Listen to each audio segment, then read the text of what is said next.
Hello everyone, welcome to लर्नोलॉजी।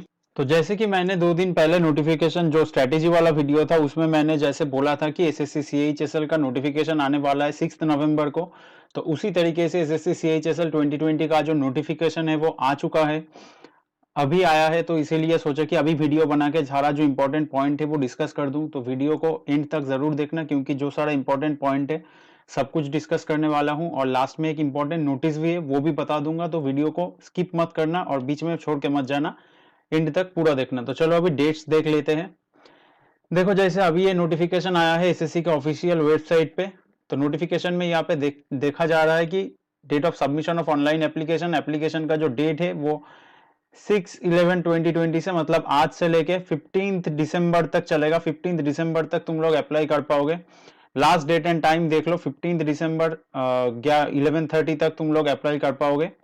लेकिन एक बात मैं बता दूंगा कि 15 दिसंबर का वेट मत करना। अभी 6 नवंबर है, पूरा नवंबर पड़ा हुआ है। तो नवंबर में ही अपना जो एप्लीकेशन है वो कंप्लीट कर लेना, दिसंबर में नहीं लेके जाना, क्योंकि जितना लास्ट में जाओगे उतना ट्रैफिक बढ़ता जाएगा वेबसाइट पे, तो प्रॉब्लम आ सकता है।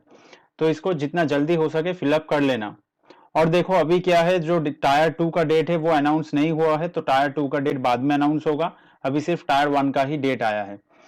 चलो देख लेते हैं कि एज लिमिट क्या है। देखो, एज लिमिट बोल रहा है 18 टू 27 ईयर्स। 18 टू 27 ईयर्स के बीच में तुम्हारा एज होना चाहिए एज ऑन 1/1/2021। 1/1/2021 में तुम्हारा जो एज है वो 18 टू 27 ईयर्स के बीच में होना चाहिए। और तुम्हारा जो डेट ऑफ बर्थ है वो इससे पहले नहीं होना चाहिए। 2/1/1994, इससे पहले अगर किसी का डेट ऑफ बर्थ है तो वो अप्लाई नहीं कर पाएगा।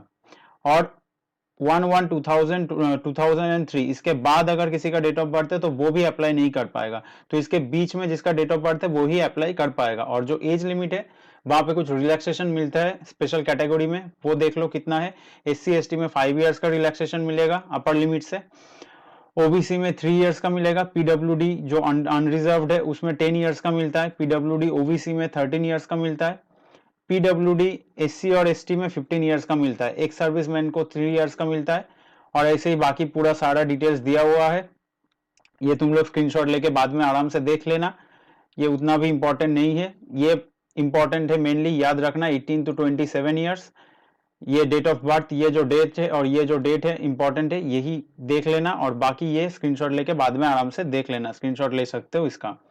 चलो नेक्स्ट पॉइंट पे देखते हैं कि एसेंशियल एजुकेशनल क्वालिफिकेशन क्या है। देखो, जितना सारा पोस्ट है यहाँ पे क्या क्या है। एलडीसी मतलब लोअर डिवीजन क्लर्क, या फिर जेएसए, पीए, एसए, डीईओ। डीईओ मतलब जो डेटा एंट्री ऑपरेटर होता है। ये इंपॉर्टेंट पोस्ट है दोनों बहुत, एलडीसी और डीईओ। इनके लिए तुम्हें क्या क्वालिफिकेशन मांगा है तुमसे। Candidate must have pass 12th standard. 12th standard pass होना चाहिए और equivalent examination from a recognised board और यूनिवर्सिटी। बोर्ड और यूनिवर्सिटी से रिकॉग्नाइज्ड यूनिवर्सिटी से पास होना चाहिए 12th स्टैंडर्ड और इक्विवेलेंट एग्जामिनेशन। और अगर तुम्हें डीईओ ग्रेड ए चाहिए, डीईओ ग्रेड ए जो कि data entry operator, C and AG, controller and auditor general of India, इस डिपार्टमेंट में अगर तुम्हें पोस्टिंग चाहिए डीईओ में, तो वहां पे तुम्हें 12th स्टैंडर्ड में साइंस स्ट्रीम से बिलोंग करना पड़ेगा और मैथमेटिक्स एज ए सब्जेक्ट होना चाहिए। तो ये नॉर्मली 12th पास जो है वो अप्लाई कर सकते हैं, सारे पोस्ट के लिए अप्लाई कर सकते हैं, लेकिन सिर्फ इस पोस्ट को छोड़ के DEO, DEO in controller and auditor general, ये जो पोस्ट है सिर्फ इसको छोड़ के, इस डिपार्टमेंट का पोस्ट को छोड़ के सारे डिपार्टमेंट के जितने पोस्ट है, अगर तुम एचएस पास कर गए हो, हायर सेकेंडरी पास हो, तो तुम अप्लाई कर सकते हो।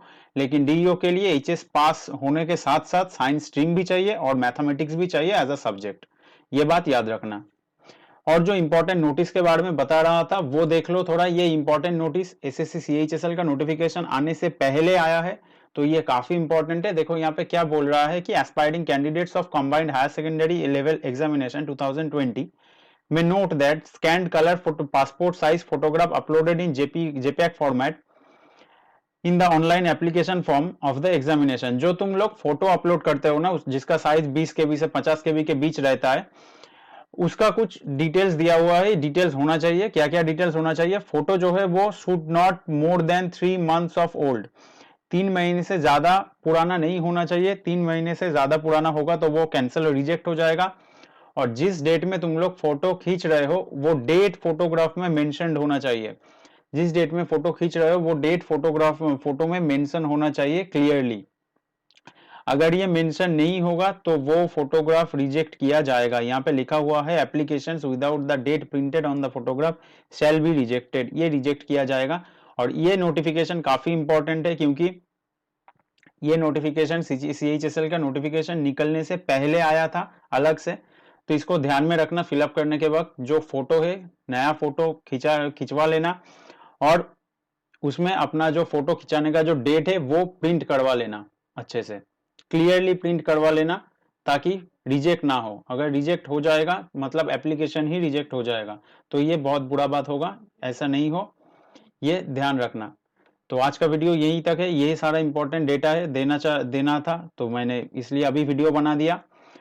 और एसएससी आप अप्लाई कर सकते हो एसएससी का ऑफिशियल वेबसाइट से, और वेबसाइट के लिंक में डिस्क्रिप्शन में डाल दूंगा, वहां से देख लेना।